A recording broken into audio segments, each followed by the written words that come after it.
Magandang umaga, Pilipinas! Narito na ho mga kapuso ang mga balita sa Super Balita sa Umaga numero 2. Super Radio Puerto Princesa DYSB. Ito ang balita. Bantay Panahon.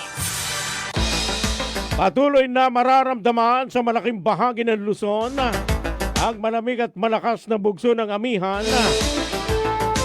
Shareline at easterlies naman ng magpapaulan sa Southern Luzon, Visayas at ilang bahagi ng Mindanao. Malalakas na pag-ulan sa Camarines Norte, Camarines Sur, Catanduanes, Albay, Sursugon, Northern Samar at Eastern Samar. At malakas na bugso ng hangin sa silangang bahagi ng bansa. Muling magpapaulan ang shared line sa Southern Luzon at Visayas. Inaasahan na magiging makulimlim at may bugso-bugsong o pabugso-bugsong mahina hanggang sa malalakas na pag-ulan at may kalakasang hangin sa Bicol Region, Quezon, Marinduque at Romblon. Amihan ang makakaapekto naman sa halos buong Luzon, mga kapuso. Bantay Panahon. Ang Visayas at Palawan, kabilang ang Isla ng Kalayaan, ay makakaranas ng maulap na papawirin na may kalat-kalat na mga pag-ulan, pagkulog at pagkidlat ng dahil ho sa shareline at easterlies.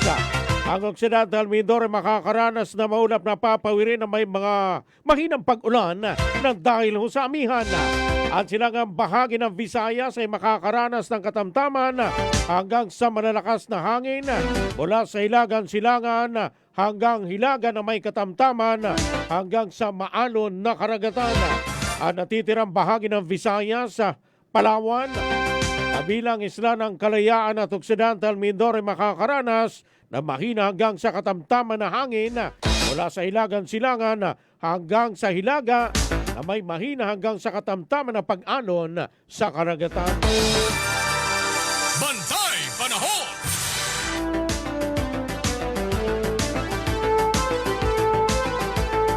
Kayo'y nakikinig sa Super Balita sa Umaga. Samantala mga kaibigan, sa iba pang balita, Super Radio Puerto Princesa DYSB. Ito ang balita.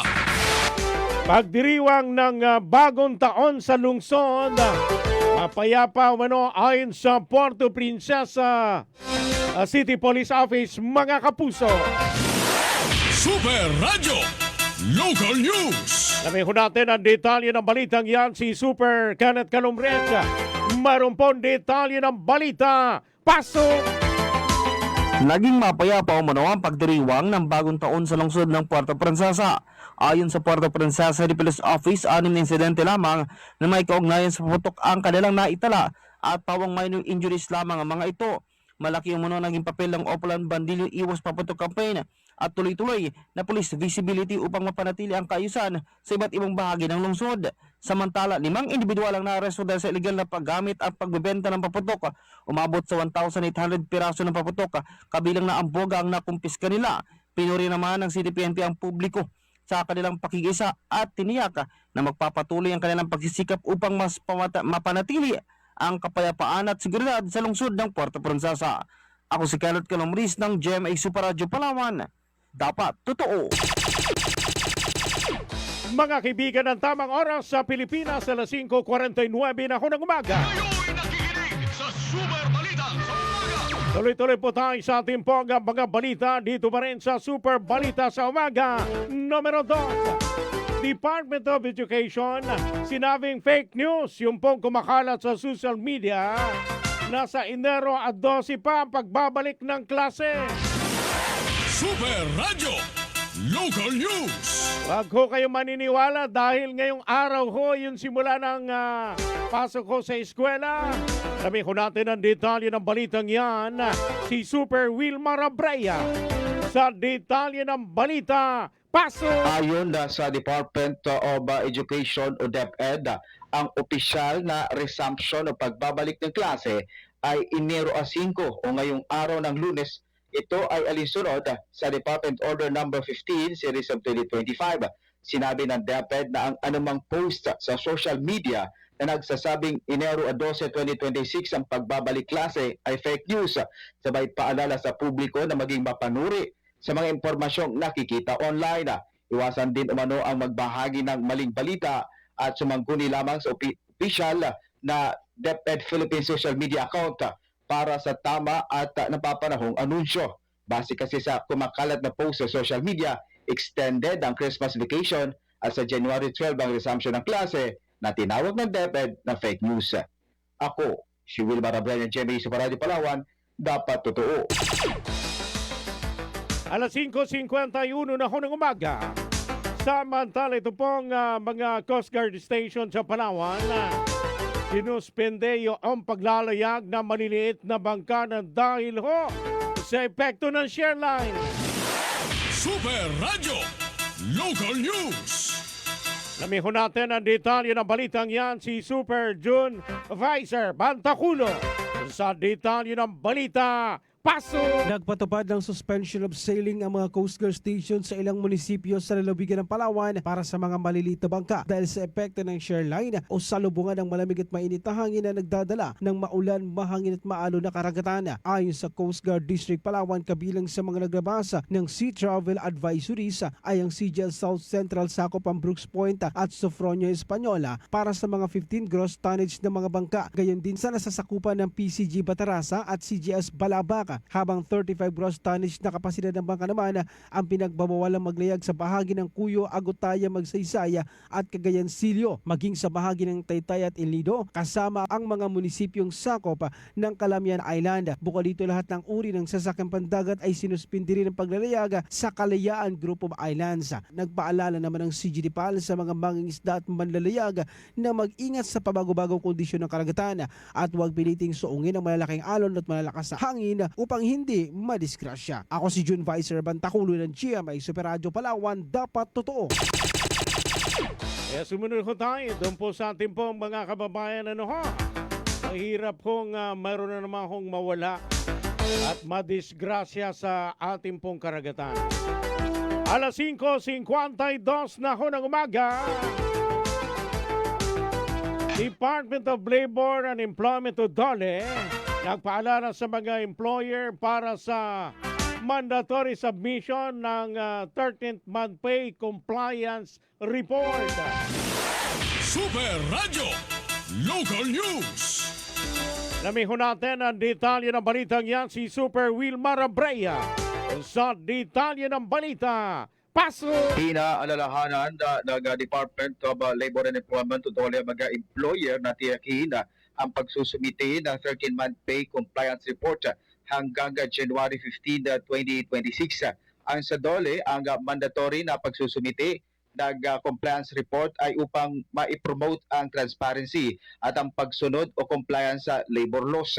Kaugnay nito, ang lahat ng private sector employers, regardless of size o bilang ng empleyado, ay kailangang magsumite sa DOLE Online Compliance Portal. Ako, si Wilmar Abreu ng GMA Super Radio Palawan, dapat totoo.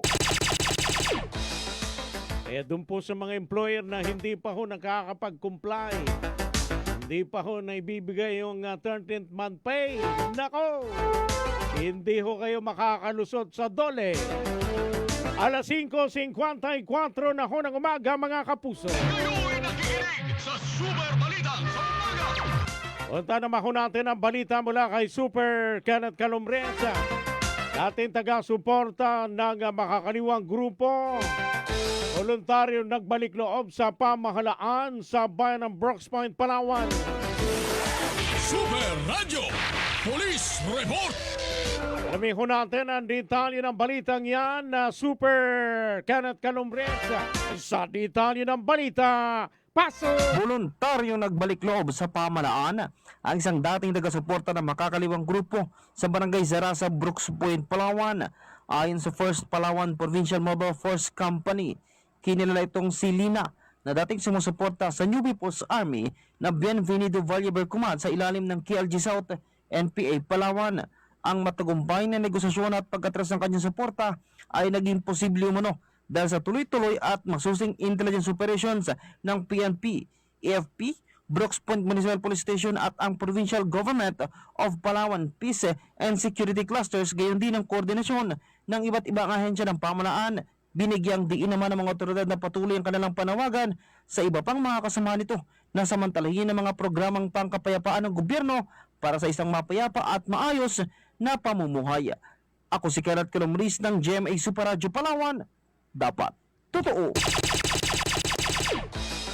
Mga kaibigan, ang oras sa Pilipinas, alas 5:55 na ako ng umaga. Kayo'y nakikinig sa Super Balita sa umaga.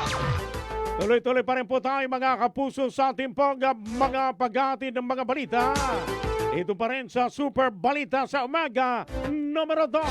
Super Radio, Puerto Princesa, DYSB. Ito ang balita. Apostoliko Vicariato ng Puerto Princesa at Taytay, Palawan, isinara na ho ang Jubilee Year of Hope, mga kapuso. Super Radio, Local News. Detalye ng balitang yan si Super Wilmar Ambrea. Sa detalye ng balita, pasok! Nagtipon-tipon ang magamananampalataya sa Immaculate Conception Cathedral sa Puerto Princesa at Katedral ng San Jose Manggagawa sa Taytay upang saksihan ang pagsasara ng Jubilee Year of Hope. Pinangunahan ni Bishop Socrates Misiona, ang obispo ng Puerto Princesa, ang bisa at seremonya sa Vicariato ng Puerto Princesa, at ni Bishop Roderick Pabilio, ang obispo ng Vicariato ng Taytay. Sa kanyang homily, binigyang diin ni Bishop Misiona ang pag-asa ay hindi lamang salita kung hindi isang panawagan na isabuhay, lalo na sa gitna ng mga pagsubok. Sa homily naman ni Bishop Pabilio, sinabi nito na hindi ibig sabihin na isinara na ang Jubilee Year ay tapos na ang grasya ng Diyos, bagkos ay nagpapatuloy pa rin ito at hindi umano isinasara. Samantala sa Puerto Princesa, 5 ang itinalagang pilgrim churches sa Vicariato. Yan ay ang Immaculate Conception Cathedral sa Puerto Princesa City, San Ezequiel Moreno Parish, Macarascas, San Rafael Arcangel Parish, Plaridel, Santo Niño Parish, Aporawan, at Santo Niño de Sicod Parish, Candawaga, Rizal. Ako, si Wilmar Ambrea ng GMA Super Radio Palawan, dapat totoo. Department of Health, binisita ang Rural Health Unit ng Rojas at Culion, Palawan sa planong pagpapalakas ng serbisyong medikal. Super Radio, Local News. Detalye ng balitang yan si Super June Vicer Bantaculo. Sa detalye ng balita, pasok! Binisita ng Department of Health ang mga rural health units sa bayan ng Rojas at Culion sa pangunguna ni Undersecretary Gregorio Murillo Jr. kasama sina 2nd District Congressman Jose Chavez Alvarez, DOH Regional Director Rodolfo Antonio Albornoz para sa planong palakasin ang serbisyong medikal sa naturang munisipyo. Maliban sa pagsusuri ng mga pasilidad sa RHU Rojas ay inaasang magkakaloob ng isang ambulansya ang DOH na makakatulong sa mas mabilis sa pagtugon sa mga emergency.